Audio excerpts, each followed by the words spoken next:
Welcome to this tutorial where I will show you how to change themes in Microsoft Word and customize the appearance of your documents. Whether you want a different style or a professional look, changing the theme can help you quickly update your document design.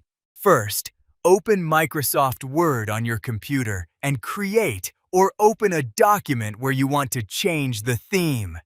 Next, click on the Design tab located at the top of the Word window. Then, click on the Themes option to view the available themes in Microsoft Word. You will see a list of different themes with various colors, fonts, and effects. Choose the theme you like from the list, and Microsoft Word will automatically apply it to your document. After that, you can customize the theme further by changing colors, fonts, or effects according to your preferences.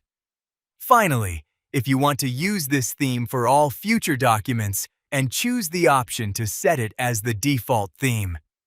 This will save your preferred design settings and apply them whenever you create a new document. Thank you for watching this tutorial. Make sure to subscribe to the channel, like this video, and share it with others.